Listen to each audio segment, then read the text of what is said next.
practice got underway today at Miami Dolphins training camp.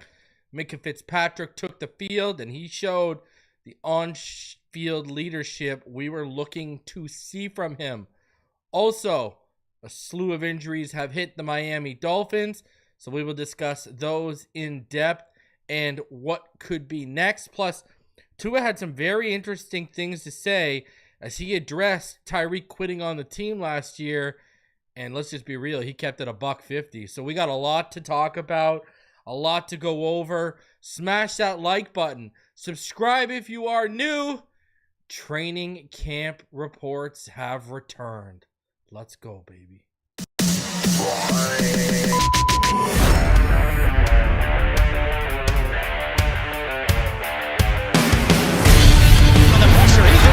Loses the football. Touchdown!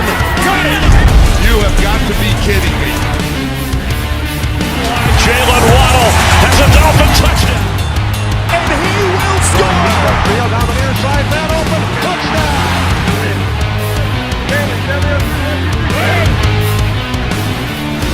The run from Tua Tagovailoa.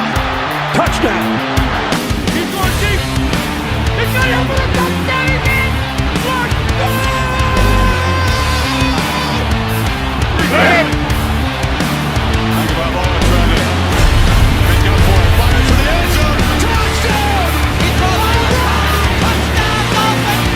Beautiful day to be a Dolphin fan.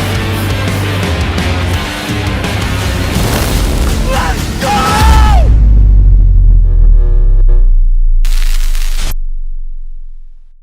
What is good, Fin Nation? What's good? It's your boy Reason. We're back here for another one. Appreciate each and every one of you coming through. As man, training camp has kicked off, and here we go, baby. Full speed ahead. Shout out to all y'all in the chat showing love to the new lid. Man, I went to Lids today. Had to go, drop some racks on the wife's 10-year anniversary gift, and I walked by Lids. I said, you know what? After spending all that money, let me go buy myself something. And this was the last one they had in stock, and I was like, yoink, take me back to the 90s, baby, with the shark tooth look. I absolutely love it, man. Appreciate all of y'all coming through as we go through here. Man, we got a lot to talk about. You want me to turn up the mic a little bit? There you go. That should be turned up a little bit more. All right. So, let me know how that is for you. Man, we got a lot to talk about today. Quite the day. We had some updates from McDaniel we'll go over. We got direct news from training camp. I do have a Patreon update coming. I'm going to try and get it up there for you guys tonight. It's certain things I've heard about where certain players are playing. I meant to get it up last night, but I didn't have time. So I got that. Plus, it's just a lot of notes and observations, and I'm now added to it because I've talked to a few people privately that were there today, and so I got some more stuff to add to it too. So yeah, Patreon update, channel member update coming for all of y'all. All right. So got a lot coming your way. All right. And tomorrow, whether Neil's with me or not, we will be recapping training camp. Friday, same thing. Saturday, same thing. Sunday will be the first off day. All right. And tomorrow I got a special guest that I'm recording some content with that I'm probably going to drop while I'm out of town. All right. So got a lot coming to you. That's a hat, not a lid. Well, let me ask you this. Why did I buy it from a place called Lids? Gotcha. So shout out to Bar. They are in the chat. Go give them a follow. We are talking about maybe doing something potentially during the season for all of y'all. So we got a lot coming your way. All right. Now, shout out to Penn. Penn comes through. The homie Penn Astrid, she comes through. She donates 5 Phinside The NFL memberships. Caramel Spartan, James Gray, Paulie King 305, Ricardo Quills, and Jeremy Weber all got access to that. So, hey, why don't you go take a look over under the community tab and just go see a lot of the info that I've handed out the last couple months. All right. So, yeah, go give the Dive Bar a follow over on their channel. We're going to hop right into it without, further ado here. Okay. Some injuries happened today that we got to jump right into and kind of talk about here in my opening thoughts. And let's start off with the biggest one today quickly. In case you guys didn't see, Dolphins veteran corner Artie Burns, who injured his knee at practice today and left on crutches, is feared to have a torn ACL per source. Burns is now awaiting an MRI and second opinion to confirm. Not great by any stretch of the imagination. As you guys remember on my depth chart with Kader Kohou looking, to be taking a majority of his reps probably on the boundary this year, I saw Artie Burns as a guy who would take probably a lot of those slot snaps while Kader was roaming on the boundary. And here we are. Now this should kind of speed up. I'm hoping this speeds up the process. I'm hoping this speeds up the process in terms of trying to find some depth at cornerback. Because I'll be honest with you right now, where I'm at, you might as well go out and sign Rasul Douglas, Asante Samuel Jr., and then you might as well go get another slot guy in Mike Hilton. Right? You might as well go get two boundary guys and a slot guy. A slot guy in case you don't like what you see from him, and Cater's got to take the majority of the up there, and then boundary guys in case, like I said, Cater got to take the majority in the slot here. You might as well go sign Rasul Douglas, Asante Samuel, Mike Hilton. You might as well go re-up Zach Sealer to create a bit of space. Go restructure Minkah to give him some money this season, create some space, and go sign 3 cornerbacks. Like, that's where we're at right now. And this, I see a lot of people trying to jump off. The Dolphins are cursed. Guys, the Dolphins are not cursed. This is Artie Burns' injury history. That's just where we're at here. This man has been hurt a ton in his career. A ton. Now, what I'm hoping is it's not the same ACL he tore in 2020. Because if it's that same ACL he tore in 2020, man, good luck to him. But, you go look at him. Talking about a guy who's just missed a ton of games.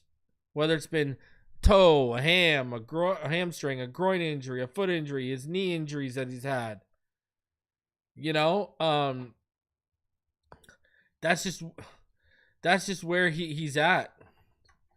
Right? And this is the risk you take with going and trying to bargain bin shop a little bit and basically trying to hope guys will go against the grain in terms of their history as players, and talk about injury, and you get them at a cheap price and they hopefully outplay that price you got them at. This is the risk you play. And here we go. So shout out to Ali the Persian in the chat. Go show him some love. All right. He's a good dude, and you know what, man? He deserves your eyes. Whenever you see Ali live, go give him some props, man. He's a good dude in the chat right now. So, anyways, this is just, you took the gamble, you rolled the dice, and it came up snake eyes. I don't know what else to tell you. Where I'm at right now is, okay, next man up. Go replace the guy. It sucks. You're getting a second opinion. They're pretty advanced right now where they know what the deal is when they come on the field and they test you. They know. This is a torn ACL. If that's what the fear is, I'm 99.9% sure they're probably right. Shout out to you, Michael Lombardo. Thank you, sir. That's just what it is. What are we going to cry about? Like, spill milk here? Go get a corner. Rasul Douglas needs a little money. You're in a position now where you just lost some leverage, my friends. I don't know. I'm telling you right now, I'd be signing Sealer just so I could free up that money, and I'd be trying to get as many corners as possible. Stephon Gilmore? I guess so. Hey, am I in a position to say no? We're in a position where we're all beggars and we can't be choosers right now. Right? Like, that's where I'm at. We are literally, at cornerback, the definition of beggars can't be choosers. So go get me someone. Man, but shout out to Artie Burns. I'm hoping for a full recovery for that man. You know what I mean? Like, man, that sucks. Especially with the thought process they were having with kicking Kohu out a bit. That kind of sucks. That kind of sucks, man. Another injury today. Our international player, Bayron Matos, he was airlifted to a medical center at the end of practice today.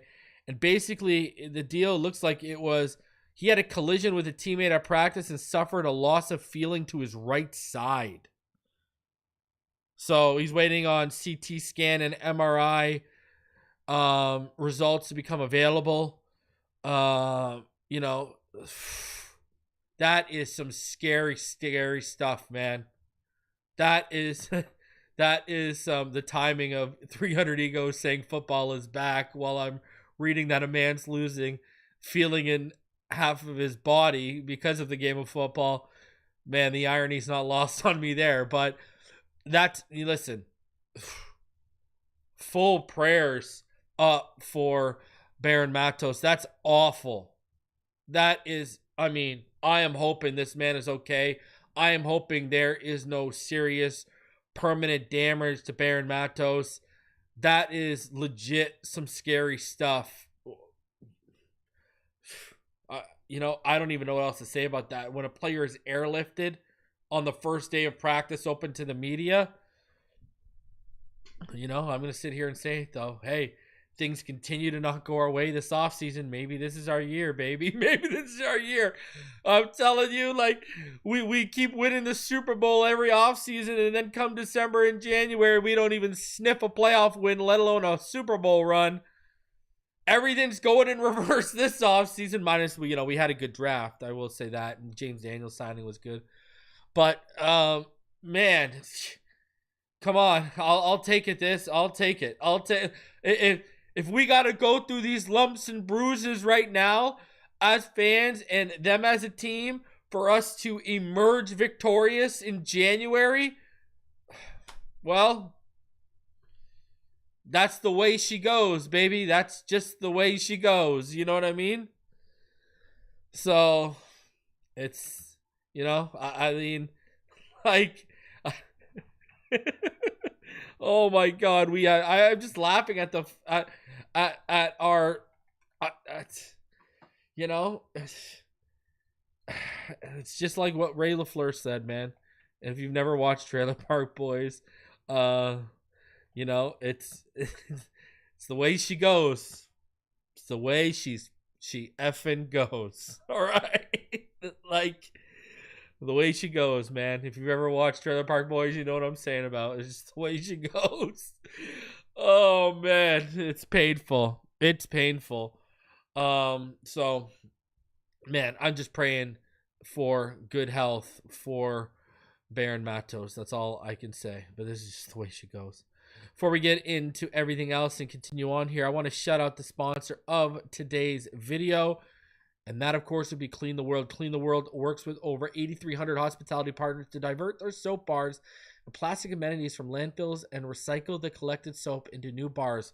By doing so, Clean the World helps reduce pollution, save water, and decrease the carbon footprint of thousands of hotels globally while helping improve the lives of women, children, and communities. Since it was established in 2009, Clean the World has distributed over 80 million bars of soap. The organization has diverted 9 million pounds of plastic amenity bottles and over 29 million pounds of total waste from landfills, and Help Clean the World Foundation provide an estimated 17 billion individual hand washes to those in need across the globe. By recycling soap and other discarded hygiene products, Clean the World saves lives with items that traditionally end up in landfills. You can donate or even volunteer to help clean the world at cleantheworld.org. That's cleantheworld.org. I say it all the time. I'll say it again. The broken record. If you're ever going to support one of my sponsors, you know what time it is. Clean the World. They definitely deserve your support because they're doing great things over there. And shout out to the homie Sean. All right. So let's get into things here. Let's go in chronological order a little bit. So let's start off with Mike McDaniel and a bit of his media availability. Now, we had questions. People were posing the question, does Minkah even want to be here? Is he happy to be back in Miami? We got some clarity on that. And we got some clarity on Liam Eichenberg's injury. And I want to actually discuss that and what he says, because opportunity may be showing up for Daniel Brunskill. So let's go over. And, you know, I'm sitting there chopping up parts of McDaniel's interview, and I'm thinking to myself, like, for the love of God, for all of his content, just we would appreciate some short answers here, okay? You know, like, not everything has to be a drawn out essay or dissertation, you know. So, but here we are. So here's some highlights from Mike McDaniel's media availability, and then we'll talk about it. So three guys is going to hit on. With Liam and Melifonwu, would you expect them back by the regular season? And then Sealer, do you expect him to practice this week? I know Zay left that open. So he's got a two-parter. We'll get to the second one because I got to focus, man. Okay. So your first question was on two players. Liam and Melifonwu. Wow, this is 3, 4. Okay, so Liam. Liam is week. What is that? Regular season. I'm not going to put a timeline on it. And I wouldn't bet against, weeks. Arguably as tough of a player as I've been around. He's played in football games that a majority of players that I've coached wouldn't be able to. So I'm feeling good about an unknown timeline because of the player, but I don't. It's not like a season ender or anything like that. Now, Iffy was the next, right? I would say it's nothing that I'm worried about, and it's rooted in a good amount of preventative nature. Cool. Then what else we got? If you and him have talked Take a about nap after you, dude. if he's going to practice and what you're able to share from those conversations. So yeah, he's gonna play football. He's an absolute stud. Excited for every day that he's on our team and him participating with the team. I expecting him to play football, and I don't do it out of any disrespect, but I don't articulate on and proliferate. There we go. On business, because that's an opportunity cost. It takes my focus away from football, and that would be bad leadership, my friend. Mike, this normally wouldn't be a question I would ask, but given how Minkah Fitzpatrick left here, I wondered at the time of the trade, and I still wonder. Here we go.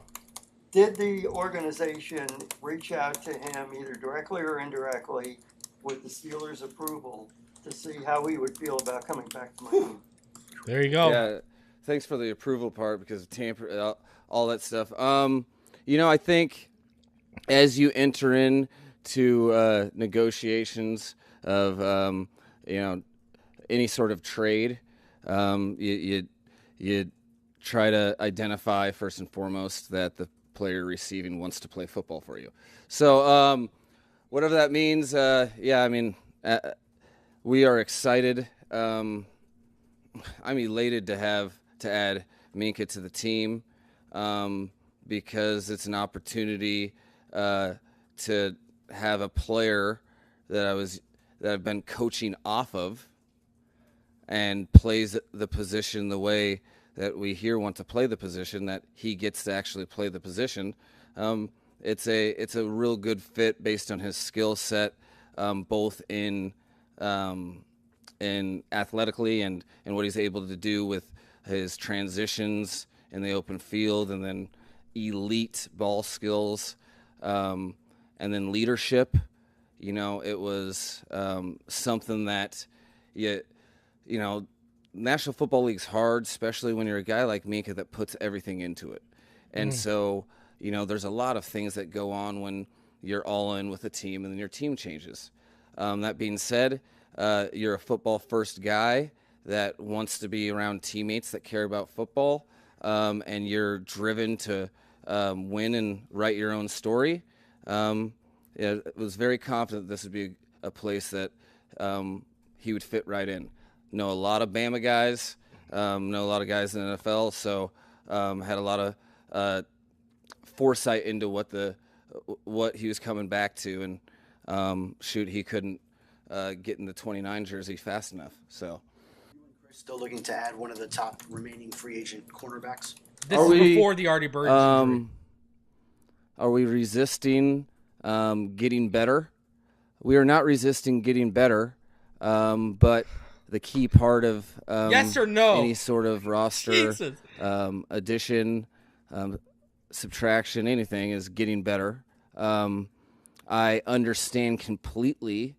There's a lot of tweets, words, articles for people that care about the Dolphins about a position that it will never change. If you have youth at a position that's developing and you're developing it and you have confidence in it, you're going to have confidence in it before the people that haven't seen it do.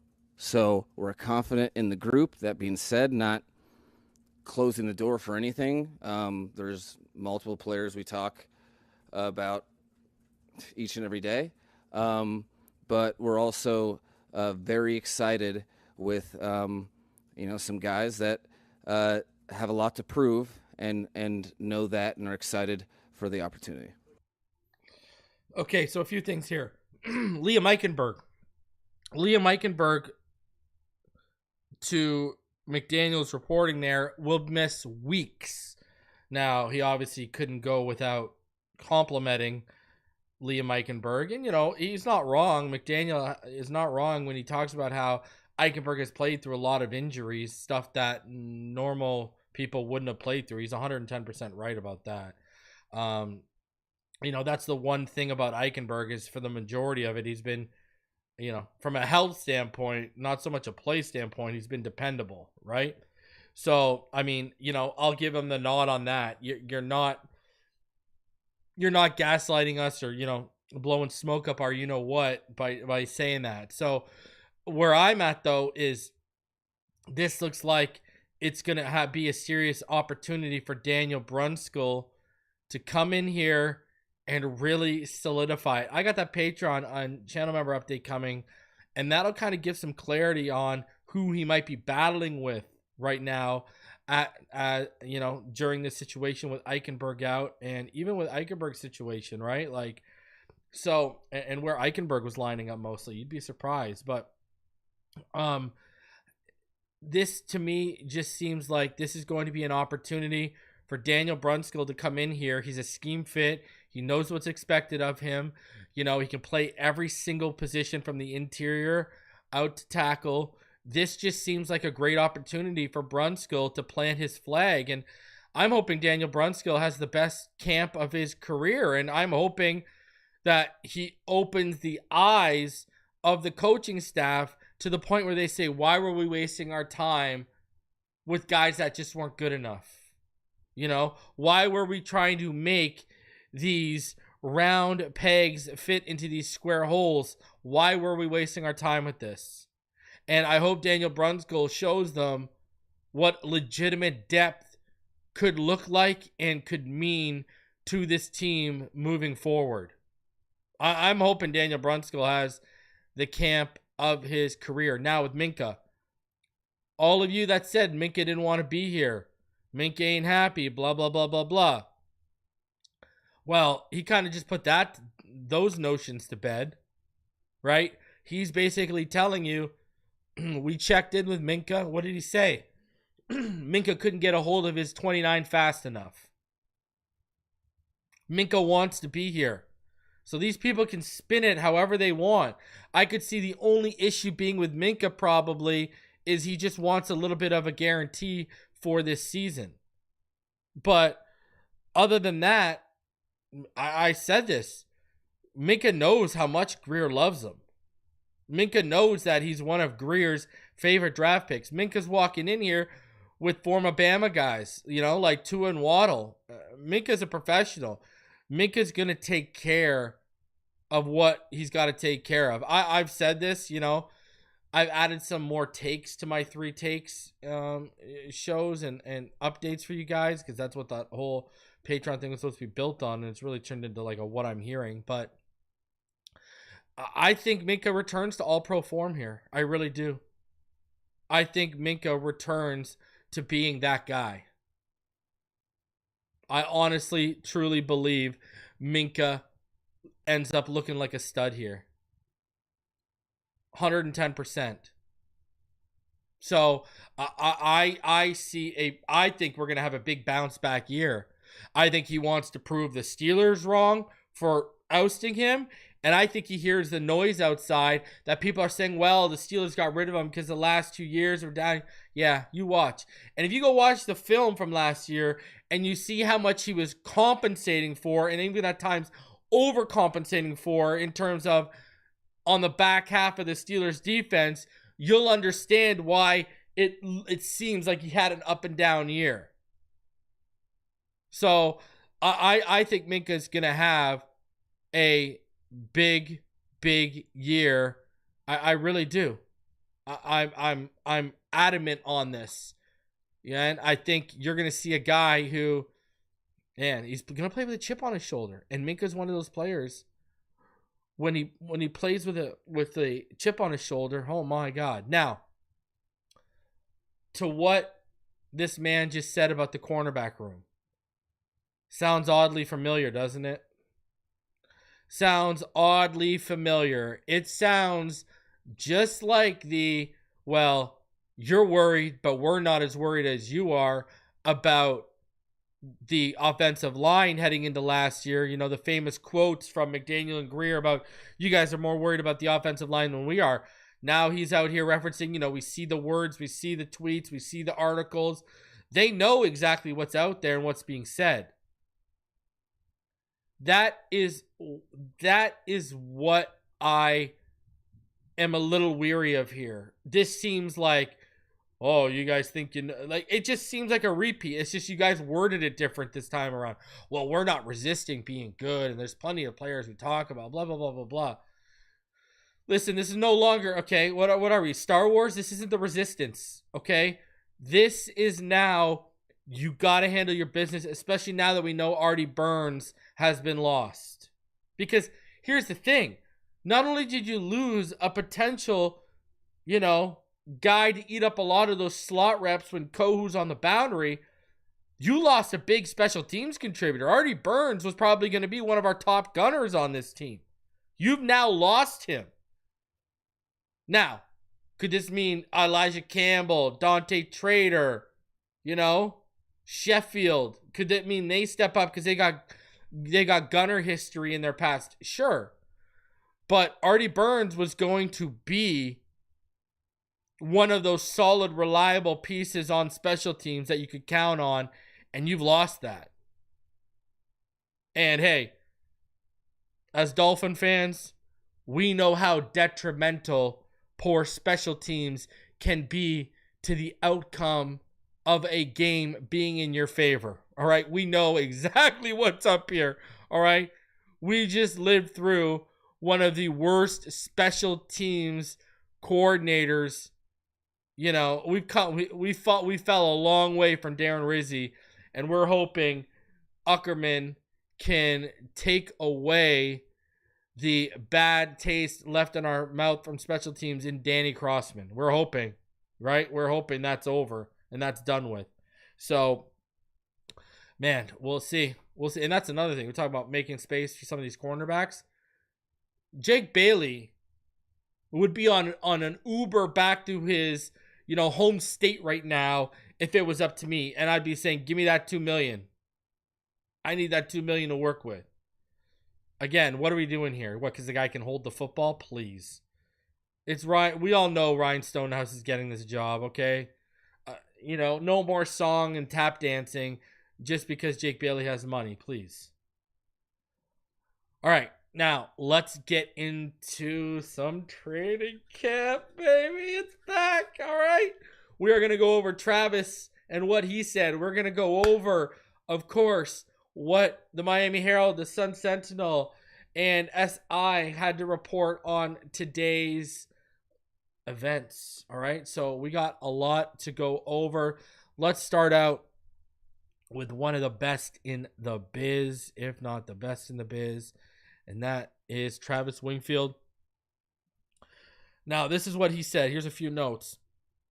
And these will be more detailed when their practices open to the public. Jalen Wright apparently picked up right where he left off in the spring. He pressed the hole, then wins with speed against a condensed defender so nicely. He was marveling. Travis says, I was marveling over Jonah Savaiinaea and James Daniels' get off in indies. Independence is what that means. Independent drills. Individual drills. They were also sharp in a stunt pickup drill. Patrick Paul had one of the best days for my money.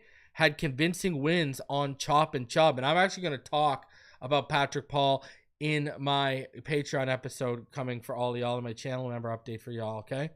Defensively, the usual suspects had plays.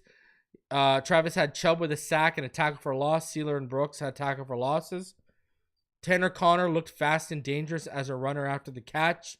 Erik Ezukanma made 2 big plays, including a possible touchdown after a nice ball on a slant from Wilson. Tua got it out quick and on target. He got some chunk gains to Waddle. And, he didn't go into great details, but he did say a few things there. And I want to talk about one of the things here. James Daniels. Let's key in on this. James Daniels looking solid early on.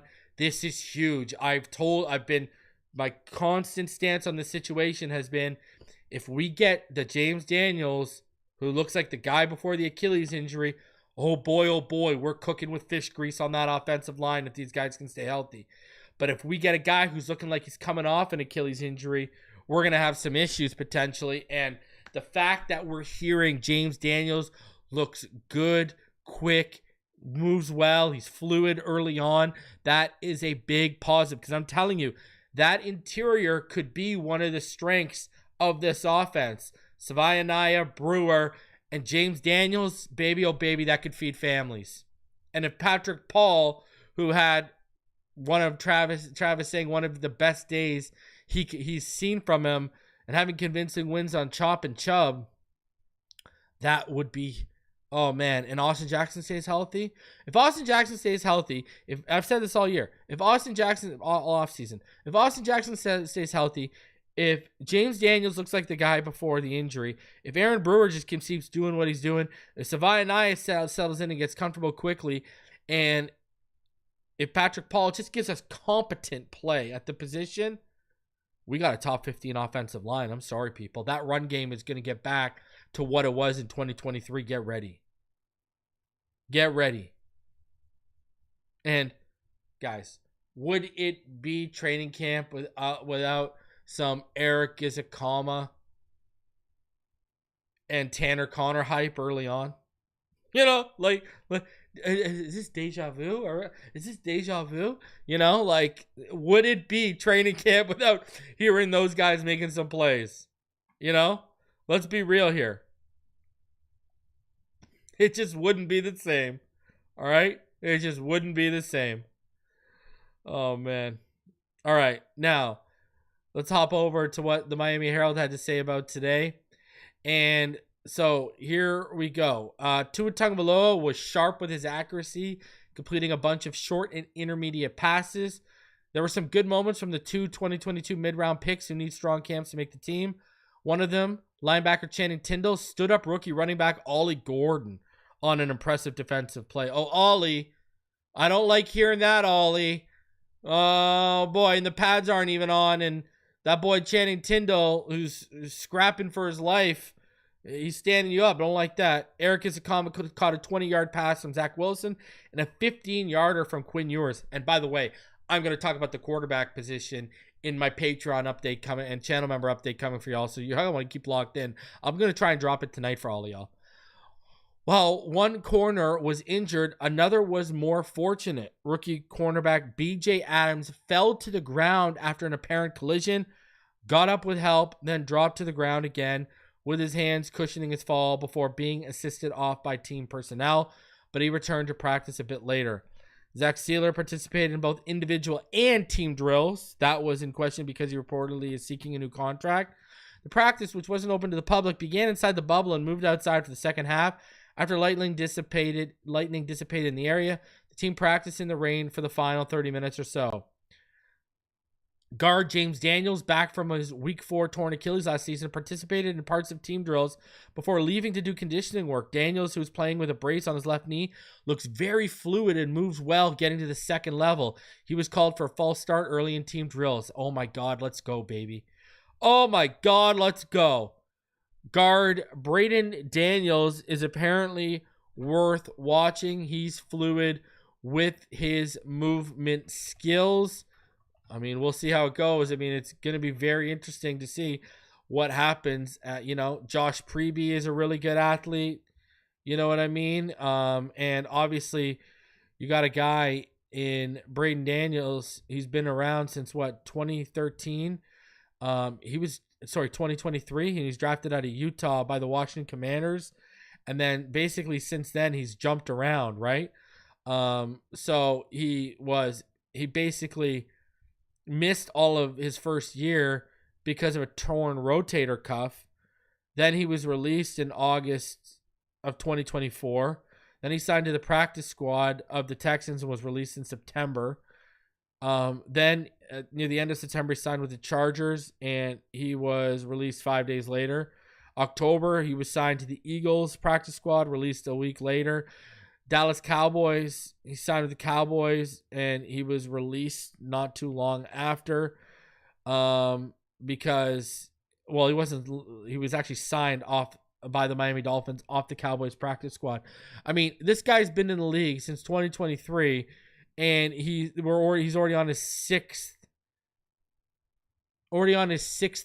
team right now.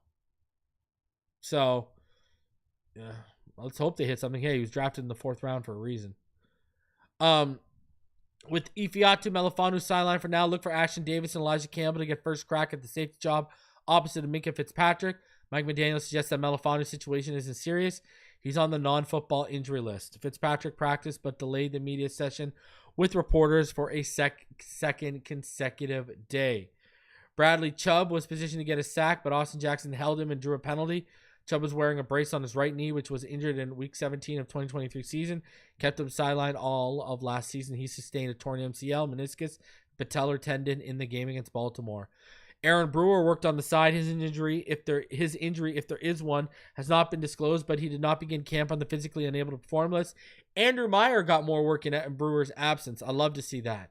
Love what we saw from Andrew Meyer last offseason. So let's keep getting that kid some work. Alexander Madison showed good bursts on a run. He's competing with Jalen Wright and rookie Ollie Gordon for carries. Nate Noel, the rookie from Missouri, showed physicality on a 6-yard run. I heard Nate Noel got into a jaw-jacking match with one of the defenders today too. Ewers had a nice 20-yard completion to Arkansas rookie Andrew Armstrong. The Dolphins gave $234,000 guaranteed to 2 rookie receivers, Armstrong and Theo Weiss Jr. When that much money is given to an undrafted rookie, it's often a sign the team believes the player has a decent chance of making the team. So I love Andrew Armstrong. Remember, he led the SEC in receiving last year. So love to hear that. Jalen Waddle, and he's catching balls from Taylor Green, who's not that polished. He's good. I like Taylor Green's upside, but he's not that polished yet. Jalen Waddle caught a 20-yard pass from Tua Tagovailoa, and Alec Ingold then turned upfield on a short pass from Tagovailoa and gained about 25 yards. Keep an eye on Kendall Sheffield in the battle for the open cornerback position opposite Kader Kohu. Sheffield hasn't started a game since starting 20 for Atlanta in his first 2 NFL seasons as a 4th-round pick out of Ohio State. Storm Duck and Cam Smith are also very much in the mix, and it seems likely that Miami will sign a veteran at some point. For now, all of the young corners will get plenty of snaps. Running back Devon Achane had a nifty 20-yard run. Tagovailoa, he delivered a 10-yard completion to Malik Washington, who likely has the inside track for the number 4 receiver job. Tagovailoa then completed a 15-yarder to D. Eskridge. Tanner Connor fumbled after a reception and a 20-yard run. Oh, there's Tanner. And Cam Smith recovered it and ran it back for about 20 yards. Rookie receiver Monterey Baldwin made a nice over-the-shoulder catch from Ewers, who threw the one ball low, but generally had a good day and seems to have improved his pocket presence from the May-June practices. Yeah, you guys are going to want to lock into my Patreons and channel members. You are going to want to be locked in to what I got coming your way, because we're going to be talking about Ewers in that update, and you are going to be very interested in what I have to tell each and every one of you about that. But a few things here. Number 1, love hearing Cam Smith's out here making plays. Love hearing that Cam Smith is out here making plays and doing his thing. That is such a positive. We need this kid to give us some kind of a return on investment. So I see this as a massive, massive, massive plus. Love what I'm hearing about Cam Smith. All right? Love it. Now, Aaron Brewer, I'm not too worried. I think they would have mentioned it and he would have ended up on like PUP or something if it was serious, you know? So, and Zach Sealer, again, being that leader that this team needs, you know? Absolutely fantastic hearing that Zach Sealer is taking part in individual and team drills. So, and again, I'll talk about it. Andrew Armstrong showing up and making some noise. I'm here for it. Please keep making noise when the pads come on. Please. Please, please, please.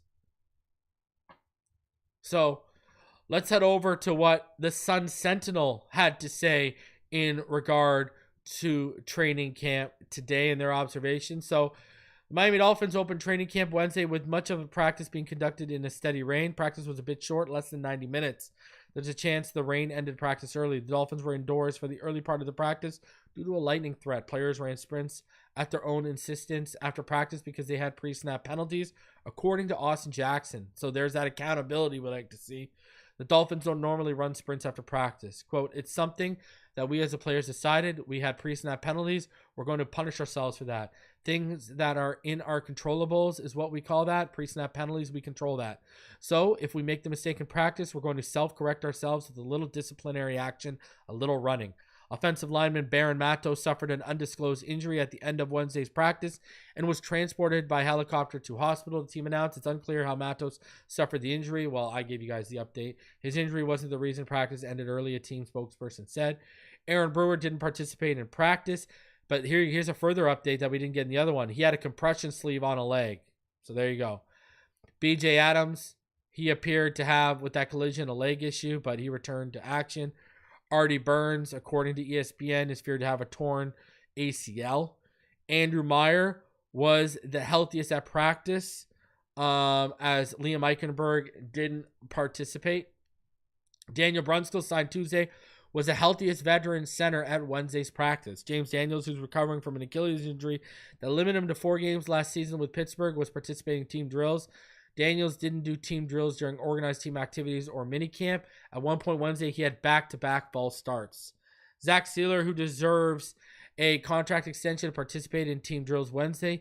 Many speculated Sealer might stage a hold-in, meaning he'd participate in some drills but not others. That wasn't the case Wednesday. Minkah, acquired from Pittsburgh, appeared comfortable in team drills. Fitzpatrick is expected to anchor an inexperienced secondary.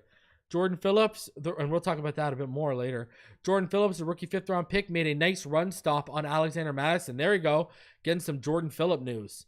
Phillips is an early candidate to be a top backup. Well, there's only really Benito Jones as a every down nose tackle in front of him. Willie Gay Jr. had a tackle for a loss on a run play on the edge. Gay was among the standouts in OTAs and minicamp. Tyreek Hill, who sometimes joined practice during stretching after last season, was stretching with the rest of the team when exercises began. Hill was fielding punts Wednesday, which he did for fun in past years, but rarely did in games. Zach Wilson hit Erik Ezukanma on a 15-yard slant that Ezukanma might have taken to the house for a 65-yard touchdown. Ezukanma might have been tackled by a safety, though. Ezukanma, who was fighting for a roster spot, had another nice catch from Quinn Ewers. Cam Smith recovered a fumble from Tanner Conner after Conner ran with the ball for maybe 10 yards. Smith needs to have a big camp. Jackson and edge rusher Bradley Chubb staged a spirited battle all day when they were matched up. Both are coming off knee injuries and both look good Wednesday. Stock up, Erik Ezukanma had a couple nice receptions during practice from Zach Wilson and Quinn Ewers. Ezukanma showed good route running speed and run after the catch ability. Stock down, James Daniels. This isn't a big deal. He had back-to-back false start penalties. It's more of an unfortunate situation than a lack of talent or awareness. Man, I would put Ollie Gordon on the stock down being stopped by Channing Tindall. James Daniels, I mean, he's working off the rust from an Achilles injury. How are you going to throw him in the stock down? It's a little ridiculous in my opinion, but I love hearing that Bradley Chubb and Austin Jackson, just the immovable force meeting, oh my God. I love hearing that. I love hearing stories, of an immovable force meeting an unstoppable object, and especially when they're both coming off injuries. We were a little worried about Austin Jackson, right? He missed the mandatory minicamp because he popped up with an injury, right? Now he's back and he's looking good. We're on the right track there with them. We are on the right track with Austin Jackson. So I like hearing that. I really like hearing that. Now, Minkah Fitzpatrick, I heard today, and we'll talk about it a little bit more here in a little bit, but I heard today he was leading the defense in team drills and everything. So, yeah, and Jordan Phillips. Man, how good is it to hear Jordan Phillips early on, because I know a lot of people were worried that his production didn't have a ton of production in college, and here he is having some pretty good production right here. I love it. I love it. I love it. So, it's big stuff. Practice observations from SI. The first noteworthy play of practice came in a 7-on-7 session when rookie Quinn Ewers completed a pass down the left sideline to tight end Hayden Rucci. Love it. Hayden Rucci, Gucci Rucci making some plays. Let's go. For about 15 to 20 yards. Zach Saylor, who was looking for a new contract, took part in the 11-11 work. In fact, he got penetration on a running play right off the bat. James Daniels committed a false start on back-to-back snaps. So remember, he didn't take part in 11-11 work in the offseason. Willie Gay Jr., who we told you to watch as a major surprise contributor, met Jalen right in the backfield as soon as he got a handoff. The second set of 11-11 work began with a nifty completion from over the middle of the field to Tagovailoa to Jalen Waddle. Jalen Phillips and Chop Robinson both got pressures on Tagovailoa on a pass play. Zach Wilson showed great ball placement on a throw over the middle. Muhammad Kamara, looking to make a jump after a disappointing rookie season, jumped offside on the pass play. Malik Washington, who looked really good in the spring, had a nice diving catch on a pass from two over the middle. And Tanner Conner, he fumbled after catching a pass from Ewers, and he had the ball punched out from behind, and Cam Smith recovered the fumble. I mean, I've been telling you all since we signed him that Willie Gay was going to make an impact. When we had my breakout player list last week with Neil, Willie Gay was right there on my list. Willie Gay and Grayson Murphy are two guys I think are going to break out. And Willie Gay early on already making plays. Gotta love it. Gotta love Willie Gay making plays, man. Big play Willie Gay. That's what we're going to call him over here, huh? Big play Willie Gay. All right? And I love hearing the combination of Chop Robinson and Jalen Phillips creating pressure. Love to hear that. From everything I can tell you, From what I heard privately, basically the main takeaway, Tua looked sharp. Defense won the day, though, from what I heard. Defense won the day today, which is expected. All right, now, let's keep going here. Tua Tagovailoa. He had his media availability today. We got to talk about this. You got to hear what he said regarding Tyreek Hill.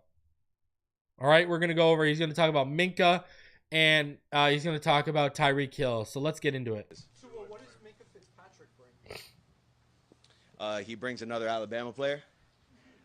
I mean, I don't know. I have so many good things to say about Minkah because when I was there my freshman year, that was his last year, before we ended up parting ways when he entered the draft. But I have a lot of good things to say about him. The mentor in a way that he was for that locker room back in 17 year and 18.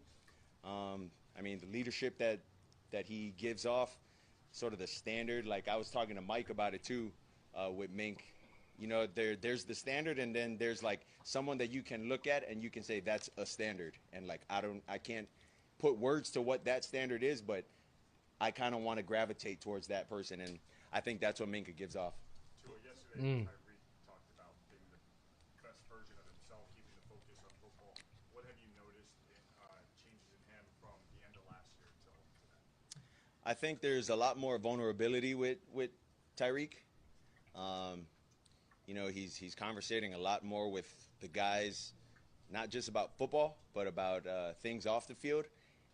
Being vulnerable with some of the things that, people know about his personal life and things of that nature.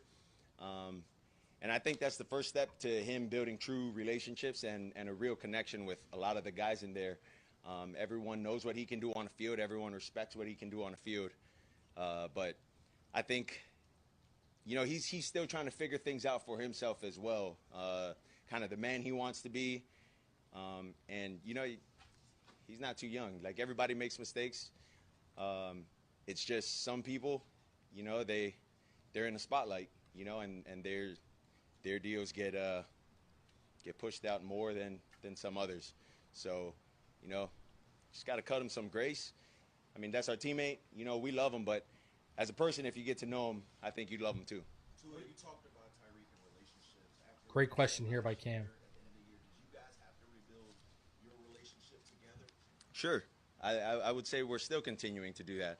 To But build it's a not just relationship. with me, it's with a lot of the guys. I'm not the only one that heard that. You guys aren't the only people that heard that. A lot of people that follow football, that follow the Miami Dolphins, that follow Tyreek, that are fans of his. Everyone has seen that. So when you say something like that, you don't just come back from that with, hey, my bad. You got to work that relationship up. You got to build everything up. Again, and that it's still a work in progress, not just for me, but for everybody. But like I said, he's working on himself. He's working on the things that he says he wants to get better with and do better on. So that's the first step to me, and so I commend him for doing that. I mean, were any lies told? I mean, look what he said there. When you say something like that, you just don't come back with, my bad. You got to work that relationship up. He's working on himself. He's 110% right. And Tua made sure to correct everyone. He said, it's not just about me. This is not just about me. The whole team heard that. You guys heard that. And I'll say this. I'll say it again. I said it before. This guy doesn't deserve to be a captain. I would not have him as a captain on this team. I wouldn't. I mean, you're basically, in so many words, they're basically saying, Tyreek damaged the relationship in that locker room and he's got to fix it. And he ain't lying. We knew Bradley Chubb was not a happy camper about that. We knew a lot of players were putting on a smiley face in front of the camera, but behind the scenes, they were letting Tyreek know they were not happy with that situation. We know the team wasn't happy. We know if they could have moved off that contract, Tyreek Hill probably wouldn't even be here right now. So for me, you know, they're basically telling him, hey, bro, you gotta re-earn your position in that locker room. Yeah, you're talented. Yeah, you're a great player. But that don't mean jack bo diddly if we can't count on you. So, shout out to Tua for keeping it real and basically saying what we all think. So, you know, I'm here for it, man. I approve that message 110%. You just got to earn that camaraderie back. I mean, you guys all saw Richmond Webb sit up here. The guy looked like he had tears in his face when he said, I'd move off Tyreek because you could never trust him again in that room. If a former player who's one of the best left tackles ever, who was in the Dolphins locker room with Marino and through the 90s, if he's saying that, what do you think the guys in the locker room right now are thinking and saying? So, hey, I agree with everything Tua said. Stand on that business. Speak the truth. Right? So, all right. Minkah Fitzpatrick. I want to show you guys something today. Check this out. This was Cam Wolf released this video. Look at who I want you guys, when you watch this video, all right? I want you guys to look at who is bringing together the whole DB group out to start training camp today. All right? Check this out. There he is, 29, with his hand up in the white. Minkah Fitzpatrick already taking over leadership of that defensive back group, heading out to start practice today. I'm telling you, you can't tell me. People are just trying to spin negative narratives and they need clicks and they need something to talk about. As a player, as a professional, Minkah's all in here. Minkah's all in here. He's already back here. He got his number back. He made sure. I mean, you heard McDaniel say it. Couldn't have been more excited to get that number back. And look at, he's already taken leadership and ownership of that secondary. And I'm going to be real with you. This is a big upgrade over Javon Holland. Ever since Javon Holland left his knees in MetLife a couple years ago on Black Friday, he had never been the same player. And I'm going to tell you this much, now that I can talk about it. From what I understood, Javon Holland wasn't even really liked in the locker room. A lot of people thought he was a bit of a weirdo. A lot of people didn't like his attitude. And the reason why people were kind of like putting up with it, because of his play in those first couple years. And now when his play started to decline ever since those injuries at MetLife, the grace wasn't being given as much. And I think this is a massive upgrade. I really do. You know, I'm here for it. I think Minkah's going to be better than Jalen. I think Minkah is going to be better than Javon Holland. I think he's going to be a better player than what Jonnu Smith is going to be at tight end for the Steelers. I think we got the best player in the trade.